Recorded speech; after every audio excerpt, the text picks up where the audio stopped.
Welcome to Auto Mundial, the weekly car news and review show. This time we're checking out the latest drop-top supercars from McLaren and Ferrari. With smaller engines and hybrid systems, can this latest generation of mid-engined monsters provide old-school thrills? We're also looking at the all-new BMW X5 and VW's new estate car. Plus, a brute in a suit from Acura and the final petrol-powered Audi RS6. That's all coming up. First though, the news.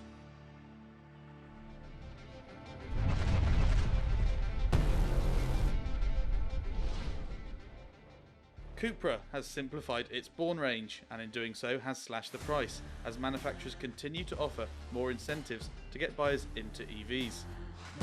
The Born hatchback shares its underpinnings with the VW ID3, but the model lineup now consists of just two different powertrains. Prices now start from just over £34,000, almost £2,500 less than the previous list price. And it isn't just Cupra slashing prices on electric cars. Renault has taken £3,500 off the price of a new electric Scenic. But the real electric bargains are to be found on the second-hand market, where used EVs continue to plummet in value.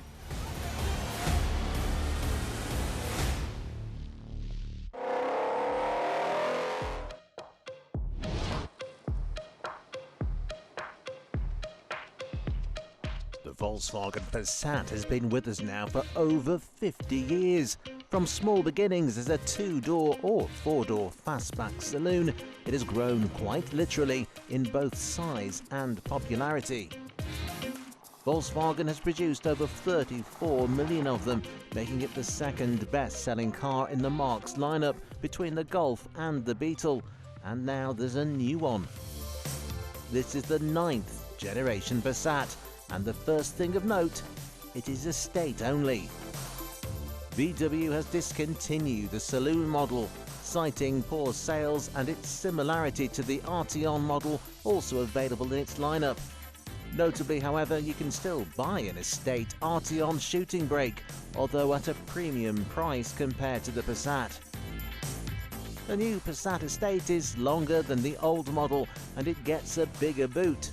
Capacity is now nearly 2,000 litres with the rear seats folded down, or 690 litres with them in place. The new PASSAT sits on VW's MQB platform, which has allowed the engineers to bring in a wider range of powertrains, including two plug-in hybrid models that provide up to 62 miles of electric running. There is the choice of 150 or 200 kilowatt motors, which are coupled with a 19.8 kilowatt-hour battery. Added to this, the PASSAT's PHEV can be used at rapid 50 kilowatt DC charge points, thanks to some new fast charging tech. VW reckons that the e-hybrid model will achieve 620 miles of combined petrol and electric range.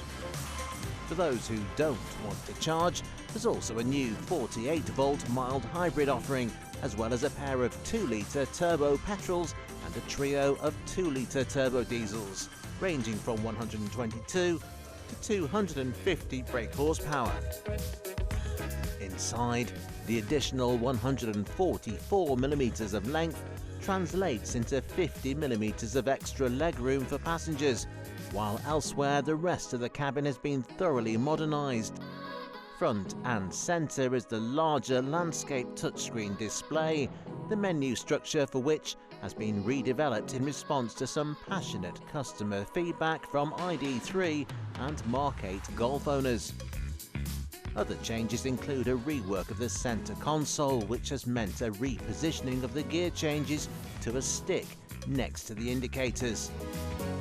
Tick a few boxes on the spec sheet and you can also get creature comforts such as massage seats, assisted parking and adaptive suspension. With fewer estate cars on the market now than ever before, the new PASSAT feels like a breath of fresh air in a sea of SUVs. We just hope people actually buy it.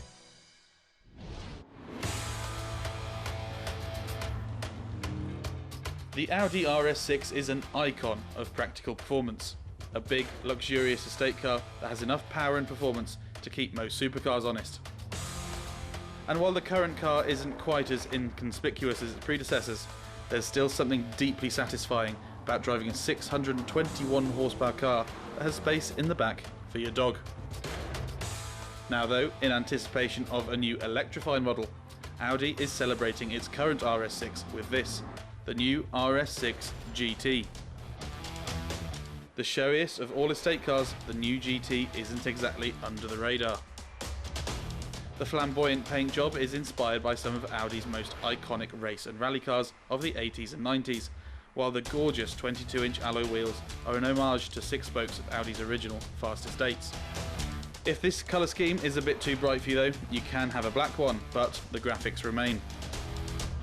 The GT doesn't get any more power than the regular RS6 performance model, but there are plenty of tweaks. It gets a bigger rear wing, more carbon fibre bits, and the roof rails have been ditched.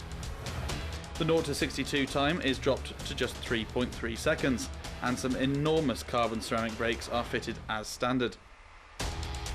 The biggest changes are to be found in the suspension. The GT sits lower and features new manually adjustable dampers and beefed up anti-roll bars. If customers still want the standard air suspension though, they can choose that instead.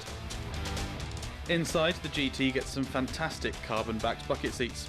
They're trimmed in black leather with red and gold stitching, another nod to Audi's motorsport heritage.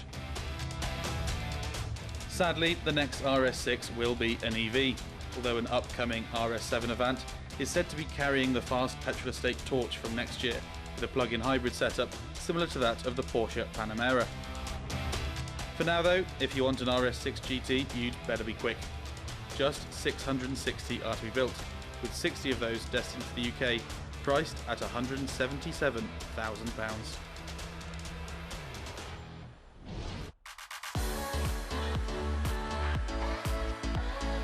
Since its inception in 1999, the BMW X5 has become one of the most revered luxury SUVs. The current range consists of everything from hybrids to performance models, but it is beginning to feel its age. BMW clearly thought the same thing, so they have shown us this, the new 2024 X5. A thorough update rather than a whole new model, the new X5 has had some nip and tuck to keep it looking fresh. At the front you find a new set of slimmer headlights, a new pair of kidney grills and a restyled bumper. The rear end has also been treated to some new lights, but that is about it. The interior has had a few minor tweaks, mainly focused around the infotainment, but it's under the bonnet where the big changes have been made to both the X5 and its sister car, the swoopier, coupe-shaped X6. Every model still comes with an 8-speed auto box, but 48-volt mild hybrid tech is included across the range. The entry point in the range is a 3-litre diesel with 294 bhp, with numerous more powerful petrol models. UK buyers also get the option of a 350 horsepower, good for 0 to 62 miles per hour in just 5.5 seconds. Naturally, there's an M version as well. This retains the mild hybrid system, but the diesel is ditched in favour of a potent 4.4-litre twin-turbo V8, producing a fantastic 626 brake horsepower. 0 to 62 takes just 3.6 seconds onto a top speed of 180 miles per hour. That would be incredibly impressive for a super saloon, never mind a big SUV. Of course, though, the X5 has plenty of opposition, not least a deeply appealing Range Rover Sport. On first glance, the new Sport doesn't look much different to the old car. The profile silhouette of the car follows a near identical shape to the outgoing model. And although this is an all-new car, bits like the lights and grille do look familiar. Most design elements have shrunk in size, making for a sleeker look as part of Land Rover's new reductionist design philosophy. It's clean and uncluttered, almost like a concept car. On the inside, it's the same story, with an elegant look bringing the Range Rover Sport into the new age of motoring with large touchscreens replacing many of the physical buttons. The grandiose feel carries on throughout the cabin with optional massage seats with ventilation and endless adjustability. Naturally, there are plenty of engine options and trim levels to choose from. The entry-level SE models make do with a 3-litre turbocharged inline-6 engine coupled to a 48-volt hybrid system, putting out 355 horsepower. That figure is pumped up to 395 in the sportier SE dynamic spec. The same 6-cylinder engine is coupled to an electric motor to make the P440e plug-in hybrid model, while the lineup is topped by a twin turbocharged 4.4-litre V8. With an 8-speed automatic box and 4-wheel drive, the V8's 523 horsepower will send it to 62 miles per hour from a standstill in well under 5 seconds. The X5 has a difficult job matching the Range Rover on style, but it should prove more reliable. Land Rover hasn't got the best reputation for dependability these days, with cars regularly finding themselves near the bottom of ownership satisfaction surveys. That said, it's still early days for this new one, and with a waiting list stretching well into the future, it seems buyers haven't been put off.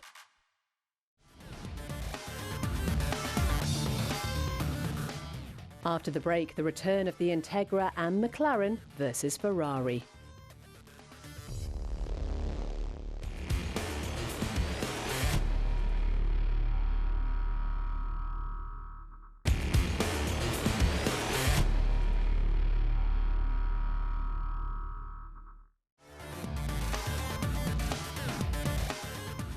Coming up, the latest drop-top supercars from McLaren and Ferrari. But first,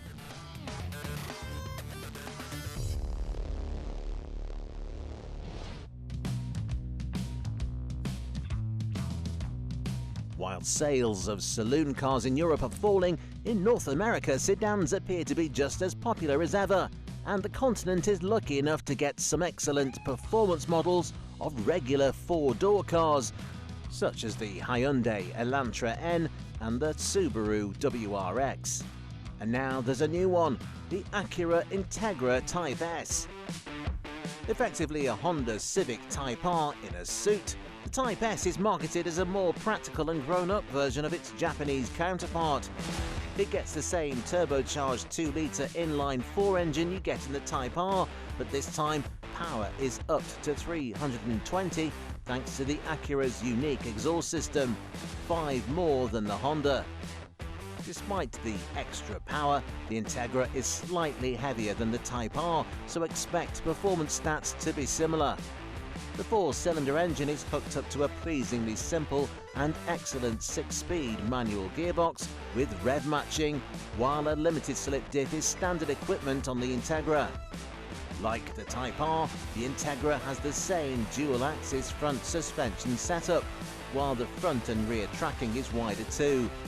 Also upgraded are the brakes, with larger rotors front and rear, as well as lightweight 19-inch wheels equipped with sticky 265 Michelin Pilot Sport 4S tyres. The Type S gets 3 driving modes: Comfort, Sport and Sport Plus, with adaptive dampers that adjust based on the mode selected. Externally, the Type S looks a lot tamer than the Honda, with a little spoiler in place of the giant rear wing found on the Civic, while the air intakes, front splitter and rear diffuser look more subtle. Despite this, its aggressive stance still makes the INTEGRA stand out from the crowd, with wider arches and a beautiful triple exhaust system. Step inside and the INTEGRA is as modern as can be, with a 9-inch touchscreen infotainment system offering Apple CarPlay and Android Auto, as well as a heads-up display, something missing from the Civic. The front seats are trimmed in leather and suede and are heated, while the driver's seat is power adjustable and has adjustable lumbar support. So how does it compare to its 4-door opposition? Starting with the Elantra N, and straight away, it's a good-looking car. Hyundai is on a roll with their N-division cars as of late, and this one is no different. It gets an aggressive new front splitter, a big rear diffuser housing a chunky pair of tailpipes and a rear spoiler, while a set of 19-inch alloys complete the look. It gets the same turbocharged 2-litre engine as the recently killed-off i30N, producing 276 bhp or 286 for short 10-second bursts if you push the right buttons. That's quite a bit less than the Acura, especially as the Elantra weighs about the same. Inside, the N is much more track-focused than the Type S, with bucket seats and a grippy steering wheel. So, what about the Subaru WRX? Like the Elantra, the WRX is less powerful than the Integra at 267 bhp and also weighs about the same. Its signature four-wheel drive system does mean it's quick though, accelerating to 60 in just 5.5 seconds. It lacks the sophistication of the Acura though, especially in the styling department.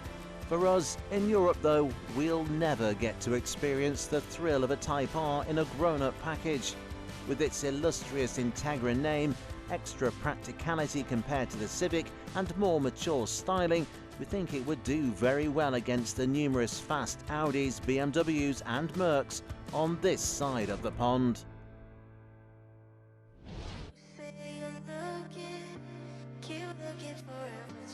It's fair to say that when McLaren first launched the ARTURA a few years back, its choice of powertrain was not expected. That's because its entry-level supercar, if there is such a thing, was fitted with a twin-turbo V6 rather than the V8 you get in every single one of the marque's other supercars. However, it was a hybrid, the first out of McLaren since the P1, and with a combined 671 horsepower from the V6 and battery electric powertrain, it was no slouch, hitting 62 from rest in under 3 seconds and onto a top speed of 205 miles per hour. Now though, there is a convertible, meaning this is the Woking brand's first ever hybrid drop top. It's called the Artura Spider, a car that McLaren says adds a thrilling new dimension to Artura.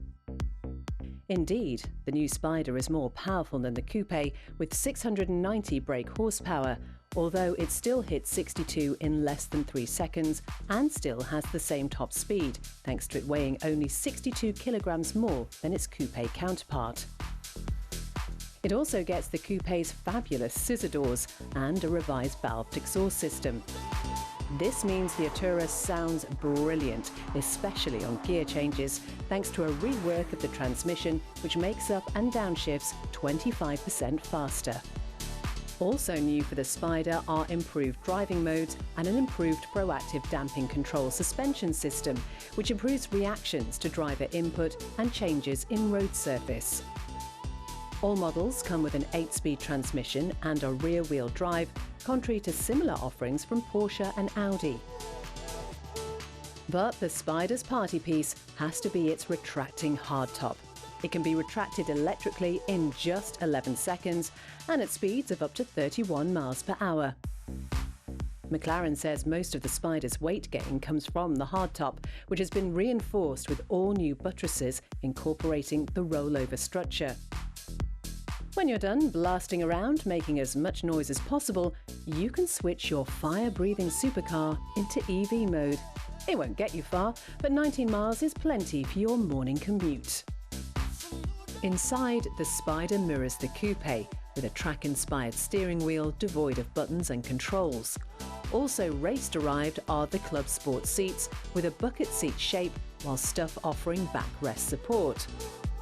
But there are still some creature comforts. The HD touchscreen infotainment system has smartphone mirroring for Apple CarPlay as standard, along with road sign recognition and lane departure warning. It all seems very promising then, but McLaren is not the only manufacturer to produce a V6 hybrid drop top. This is the Ferrari 296 GTS, the convertible variant of its new flagship, the 296 GTB. Like the McLaren, it features a twin-turbo V6 hooked up to an electric motor, and it can accelerate to 62 in under 3 seconds, and top out at over 200 miles per hour. However, the 296 GTS is significantly more powerful than the ARTURA, with 819 brake horsepower. But having said that, the GTS is more expensive, setting you back almost £280,000. That's over £50,000 more than the McLaren. Arguably, it is prettier, and the Ferrari badge is worth its weight in gold, but there's no denying that's a big premium to pay for a chrome prancing horse, and that's before you're done browsing the extensive and eye-wateringly expensive options list. Like the ARTURA though, the 296 is a plug-in hybrid, allowing you to silently glide through the cities and towns of the Riviera until you hit the open road. The ARTURA Spider then sounds like a great contender for this class. It's got plenty of power, all the mod cons, and a soundtrack that proves a drop-top supercar makes so much sense.